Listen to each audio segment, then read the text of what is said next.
ń ṣe aṣíwájú nínú ètò òṣèlú àbí ìjọba. Ẹ rí i pé fún ọdún díẹ̀ sẹ́yìn nísìn a ti rí owó oṣù òṣìṣẹ́ san nígbà tó ní àkókò tó tọ́ tó yẹ nísìn yóò mọ̀ àti tó fẹ́ tó ọdún 2 sí 3 nígbà Ràmánù débẹ̀ sálárì àkọ́kọ́ tí kò san full salary, ẹlẹ́ẹ̀kejì tí ó san full salary, ìkẹta tí ó san full salary. Wọ́n wá àwọn èèyàn wa ní Tùbẹ́ẹ̀bù wa ń pariwo pé wọ́n yọ owó àwọn tí ń gé gérégédì mo ní ẹ má kọrin òun àwọn tí ń bẹ tán ba ìjọba wa jẹ́ náà ń kọrin sí i létí gérégédì náà yọ 3,000 lára owó rẹ̀ ṣé irú tó ń gbà tẹ́lẹ̀ nù kì í sara 20% tán fún ọ àbí 40% náà tuntun yọ 3,000 míì àwọn àgbà fúlù nísàn tó ń ṣe ni pé gérégédì lọ gbà kí ni jẹ́ báwọn owó tán sì yọ lára wọn owó àwọn ẹgbẹ́ wọn tí ń kọ̀ǹtró bíi legislation council náà yọ wọ́tọ̀ ọ̀sẹ̀ tiẹ̀ lọ́dún tó kọjá wọ́n sì pọ̀ lọ́dún ní wọ́n yọ sẹ́mi so bí owó tí wọ́n ti nù now bẹ́ẹ̀ dẹ̀ ni ń gbé 100 million kalẹ̀ lóṣooṣù lágbàtà ti bẹ̀rẹ̀ fún àwọn tó wà ní pension board state pension board wọ́n fi san gratuity àwọn èèyàn wọ́n ti ń yẹ rẹ̀ díẹ̀díẹ̀ àwọn ti dé ya 2014 nísìn 2015 náà ṣe lọ́wọ́ kan tó gba sí àmọ́bí tán wà tọ́ wọ́n ti ń ṣètò lọ́wọ́ bí a ṣe rí bí bẹ́ẹ̀lù ti local government bí táwọn tí sáà ti rí àǹfààní wọn gbà àtàwọn local government staff ṣùgbọ́n kọ́mọ kan wà ń bẹ̀ torí mo gbọ́ tán láwọn staff sọ pé wọ́n ní ẹni tó jẹ́ ọ̀gá nílé iṣẹ́ tó ń gbèrò ìjáde fún dókítà tá à ń pè ní chief press secretary wọn ló sọ pé àwọn kọ́ làwọn jẹ wọn lówó kò wí bá bẹ́ẹ̀ kò wí ìwọ tí wọ́n bá ń lùlù míì sí ọ létí tó ọmọdé àwọn tán dẹgbẹ́ tí wọ́n rú tí wọ́n rí bí lọ́yàn lọ kán tó wá máa lùlù bí sọ ẹ̀ mọ́ pápọ̀ láàrin náà. ẹ̀yin rí nírí ọ̀rọ̀ òkèèrè. àwọn kàńdá ń bẹ nínú rẹsì wa náà gbogbo àwọn míì tá a kó sí nísìn sẹ́rù pa àmọ́ wọn ni àwọn náà spread gbogbo oru náà dáadáa báwọn tí ọmọ ti bí wí ni pé tí wọn bá fẹ́ san àríyá sí wọn bí wọn ti ń sọ yìí ibi tí wọn bá fẹ́ fi owó kún oṣù wọn pé ó ní òfin kan tán ti gbé jáde nísìnyí tí ò sí tẹ́lẹ̀tẹ́lẹ̀. òfin wo ni. wọ́n á pè National Financial Intelligence Unit. National Financial Intelligence Unit. òfin jáde torí pé wọn ò fẹ́ kí state kankan kó kàn déédéé lọ mọ́ pàdé àpò owó local government kó mọ́ gbé sá lọ mọ́. ṣùgbọ́n platform tá a bá ń bẹ̀ tẹ́lẹ̀ wọ́n bá ti gbówó bọ̀ wọ́n sì palẹ́nu mọ́ wọ́n wá gbé wọ́n bá yọ owó atán tán yọ ẹ̀yìn tán yọ ọrú tán yọ kínní tán owó tó ń dá ṣọ́ọ̀ṣì owó tó ń ṣe yọ sàdákà ní mọ́síkì èyí tó fún kínní lọ tí wọ́n rán àlè wọn lọ kínní tó bá ṣẹ́kù ni wọ́n ṣe á pín sí local government kankan using certain diseases èyí ò ṣe é ṣe mọ́ ni ṣùgbọ́n níta ti bá ń lẹ̀ àfi tá a bá wọlé dáadáa ká tó lè rí di owó wọn náà ti ń wá direct nísìnyí local government kan ṣùgbọ́n àti ìlérí àpò yẹn yà so ó mú kí ó ṣòro state fúnra rẹ̀ ò sì lè gbé owó ara rẹ̀ kó wá lé òun gbé across òfin yìí tá a bá ní chairman lọ́hùn-ún tá a ti yan chairman ó lè bá gómìnà rẹ̀ sọ̀rọ̀ pé tó ọ̀gá adẹ̀ nídìí kan báyẹn ṣe ìrànlọ́wọ́ fún kan gómìnà ní opportunity àti ṣe ìrànlọ́wọ́ láti rí pé kí owó oṣù wọn kó pé yẹ àwa ní káwọn èèyàn á máa kán ní sùúrù gbàrà tí gbogbo nǹkan bá ti parí ó yẹ kí wọ́n mọ̀ pé bí ò bá tiẹ̀ sí torí ẹnikẹ́ni torí àwọn tíṣà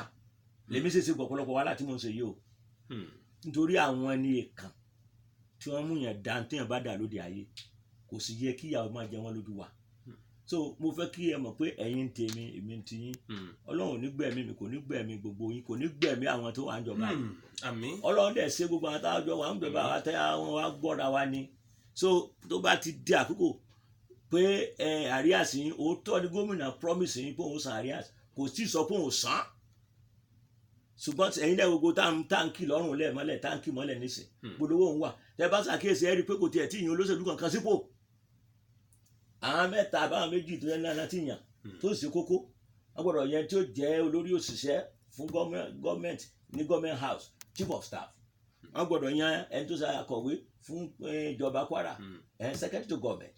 ó sì yẹn tí ó máa gbẹnusọ fún these are the 3 people tó ti yàn mo pè recently náà ló yan special assistant lórí ọ̀rọ̀ ètò ìlera torí pé a fẹ́ fi fa arákùnrin wa wálé ni.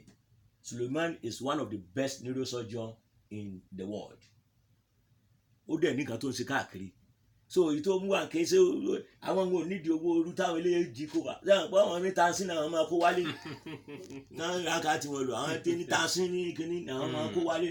àtàwọn tí wọ́n bá tí wọ́n lé níbẹ̀ tí wọ́n gbowó gbẹ̀yìn ìlú tán lé wọn àwọn làwọn kó wálé ẹni táwọn agbé wálé yìí ẹni tí ó tún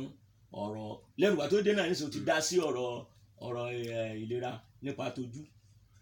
tó dẹ̀ níye owó tó ná fúnra rẹ̀. kó tó di wípé ẹ tẹ̀síwájú bàbá. Ọ̀ jẹ́ ń parí náà. ó dà ó yá jẹ́ ń parí. ẹ parí. ń parí ọmọ mi. ó pọ̀ tó yìí. mo wá fẹ́ tún rán wọn létí o pé bí ṣíṣe kú tá à ń sọ yìí o 400 boreholes is virtually repaired. ló ti ṣàtúnṣe ẹ̀ báyìí. across the local government ní Kwara State wọ́n ti ṣàtúnṣe ẹ̀. a ní bọ́ọ̀ rẹ́kẹ́tẹ́ wọ́n sọ ẹnu lọ ní tọ maintenance ló sì lè gbé jáde dágbọn tó ń ṣe mí ní 250 150 nǹkan tó bá ti rí 50,000 àbí 20,000 bò mí yóò sì gbé dìde ó sì gbé fáwọn ọmọ kéékèèké tí wọ́n lè sáré ṣe nǹkan àwọn náà ń ṣe lọ́wọ́lọ́wọ́ nísìn wọ́n ti 400 ní tó táì wọ́n dẹ̀ ti ṣe tó túmọ̀ ìdajì ẹ̀ gbàtí àìbẹ̀ yí oṣù padà gbogbo ìlú tó bá ní bọ́ọ̀lù tó ti fẹ́nu kulẹ̀ wọ́n ti rí ètò wọn gbà now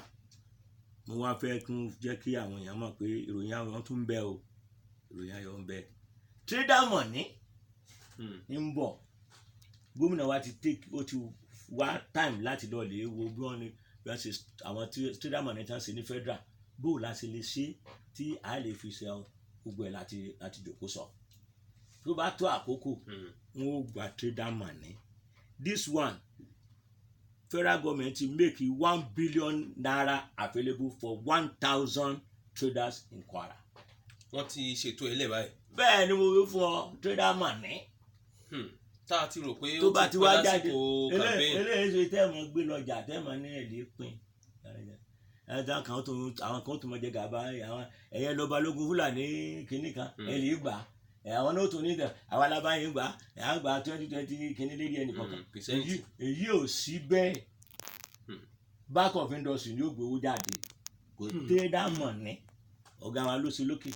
àwa náà ti wá dísà pé wọ́n ṣe ń sẹ́ tó ńgbà tí wọ́n bẹ́ẹ̀ pín 1 billion fún 1,000 people yóò tẹ́ kí àwọn ọlọ́jà kéréje ìlú àti inú wọn ò fi dùn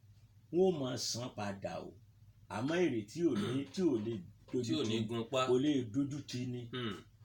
àbí èrè tí wọ́n bá ní wọ́n fún ọ ní 10,000 wọ́n ní kó san 600 naira tó bá ti ṣe tó bá ti tajà rẹ tán tó ṣe gbẹ tó bá tún fẹ́ gbà mí bó bá ti lè ti rí tó dá 10,000 padà àti ọtún láyà àti wàá tún wá gba 20,000 tó bá kú mẹ́rin lè gba 30,000 bó bá ṣe ń ṣe dáadáa sí títí ọ̀fì débi tó ń lọ trader money níjẹ́ bẹ́ẹ̀ so ètò ń wà tí ọ̀gá wa ti ṣe kalẹ̀ soft loan ni ọlọ́run sì bá wa ṣe gbọ́ ẹ̀ yóò sì lásàyànjú. ń bá mi. tọ́ àwọn nǹkan míì tí mo fẹ́ fẹnu bà ó dàbẹ̀ ni pé àwọn èèyàn sọ pé àwọn ò tí ì rí bàbá rẹ̀ sí lérí rédíò àwọn ò rí akọgun àbíjà ń bẹ ni àbí kíní kan àmọ́nù gbá wọn sẹ́gbẹ́ ni àbí kíní kan mo fẹ́ yóò rí bẹ́ẹ̀ àwọn èèyàn ò mọ̀ bí. mo fẹ́ fi dá ẹ̀yin olùfẹ́ wa mo fẹ́ fi dá lójú pé ọ̀rọ̀ rí bá kò rí bẹ́ẹ̀ àwa náà tá a sì dúró àwa náà ń retí tí wọ́n ṣe tí gómìnà ó ṣe òun náà mọ iṣẹ́ tá a ti ṣe òun náà sì mọ ẹnì kọ̀ọ̀kan nínú ẹgbẹ́ nítòótọ́ sí wọn nígbò bá tó àkọyẹ rí pé wọn ò tí ì yẹn nìkan kan sí gbòfà lẹ́yìn àwọn mẹ́tẹ̀ẹ̀ta tí wọ́n yàn àwọn ẹlòmíì tẹ̀ láwọn ipò wọn yẹn ó tọ́ sí wa ní bẹ́ẹ̀ ni ṣùgbọ́n àwọn tán kó sí náà wọ́n yẹn sàmùkún mẹ́kọ̀ọ́ àwọn èèyàn tá a sì nífẹ̀ẹ́ sí wọn so bàbá ṣe ń gbà lọ tó bá ti yá ẹ mọ̀ tó bá ti rí ibi tí ó yẹ kí ní kálukú wo ti ṣiṣẹ́ fò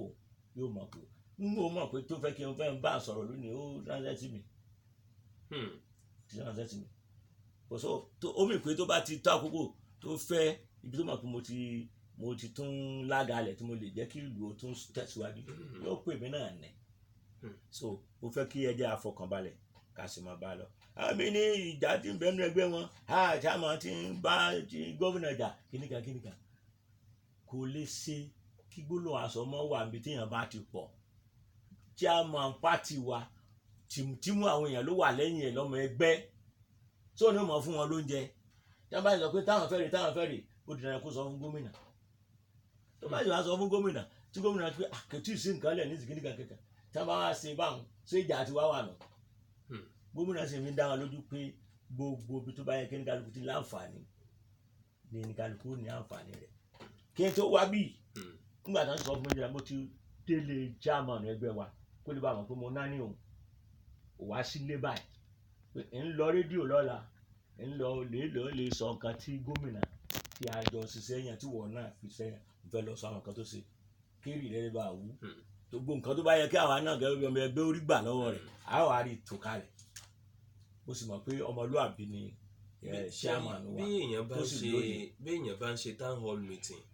ká pa irú ètò tá à ń ṣe lọ́wọ́ yìí ká pè níbi town hall meeting a pe àwọn aráàlú jókòó pé kí wọ́n wá gbọ́ iṣẹ́ ìríjú tí gómìnà ti ṣe yóò láwọn béèrè táwọn aráàlú náà béèrè ọjọ́ wa sì ti lọ ìṣẹ́jú péréte ló kù then disperse torí mo fẹ́ sọ fún àwọn èèyàn mi ní tó jẹ́ subeb teachers ipe tí wọ́n ń wá dáńpẹ́ ní àríàsì kò sẹ́ni tí ó fi dùn wọ́n o ṣùgbọ́n a ní ìṣòro tó pọ̀ nínú subeb àti local government ibẹ̀ láti rí àwọn tí wọ́n jọ wà ní grade level kan náà tí wọ́n sì ń gbowó tó yàtọ̀ síra wọn ibẹ̀ láti rí àwọn tó yẹ pé ní salary tó tiẹ̀ pé wọ́n ti promote ẹ̀ salary tí sì ń gbà kò bá ti promotion rẹ̀ lọ ẹlòmí ti gba promotion mẹ́ta ó wà level 13 wọ́n ti promote ẹ̀ dé level 15 kò tí ì rí gbà gbogbo kíní yẹn wọ́n gbọ́dọ̀ regularize ẹ̀ dẹ ibẹ̀ láti wá ní kìjikìji àwọn ọmọ tí wọn ò níṣẹ́ kankan sí táwọn ará gbígbà àwọn àtìlágbé wọn ẹlòmíì wọn gbọ́ ọmọ wọn sì lè fún ìyàwó wọn ní pàtàkó mọ bá a ta sọ àá sì ń sanwó wọn kọ́ ẹlòmíì nígbà tí àṣírí fẹ́ tó wọn fẹ́ sí kìí sìn wọn máa bẹ tíṣà kankan dákun bá ń kọ́ ọmọ mẹ́rin yìí sọ́dọ̀ rẹ ọ̀dọ̀ rẹ ló wà náà wọn rò pọ̀ díẹ̀ làwọn bá ṣeré àti tíṣà ti ń gbà yẹn torí lè tán ṣe lọ́wọ́ ìwọ̀n ṣeré ni screen tààrà ń bọ̀ àti tíṣà tó gba ìbọ̀dé tí ó tó àṣírí gbogbo àti tíṣà tó gbà bọ̀dé àti tíṣà tó gbà bọ̀dé àti bọ̀dé tán gbà